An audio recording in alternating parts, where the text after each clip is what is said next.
नाशिक शहरात खुनी सत्र सुरूच, दिवसाआड खून. नाशिक रोड भागात सराईत गुन्हेगाराची हत्या होऊन 2 दिवस उलटत नाही. तोच आज पहाटे सातपूरच्या प्रबुद्धनगर येथे अज्ञात व्यक्तीची तीक्ष्ण हत्याराने वार करून खून करण्यात आल्याची घटना उघडकीस आली आहे.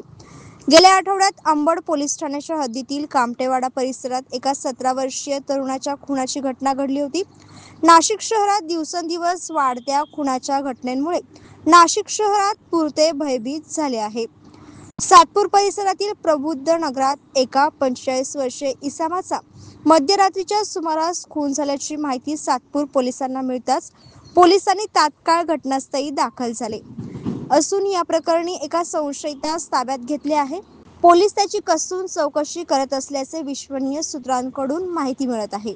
याबाबत प्रबुद्धनगर परिसरात मध्यरात्रीच्या सुमारास एका 45 वर्षीय व्यक्ती मृत अवस्थेत पडला होता.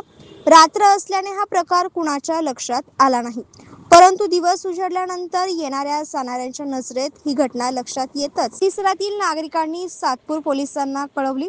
त्यानंतर पोलीस तात्काळ घटनास्थळी दाखल झाले असून तसेच यावेळी पोलीस उपायुक्त मोनिका राऊत, सहाय्यक पोलीस आयुक्त शेखर देशमुख हे देखील तात्काळ घटनास्थळी दाखल झाले आहेत.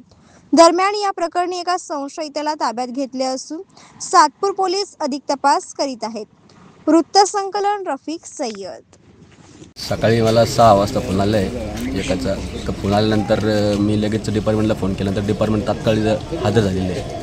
काय घटना झालेली होती? घटनेमध्ये त्यांनी सांगितलं भाऊ कोणतरी माणूस मरून पडलेला आहे, तो अनवळखी आहे, ना प्रबुद्धनगरचा आहे ना काही इडला आहे, नेमकं कुठला आहे तेच कळलं नाही आम्हाला. तुम्हाला कसं काय वाटलं की मरून पडलेलं आहे? ई झाल्यानंतर मी पहिले चेक केले.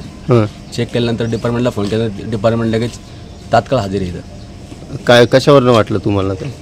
कशावर रक्तबिक्त पडलेलीच नाही साहेब मला. अच्छा.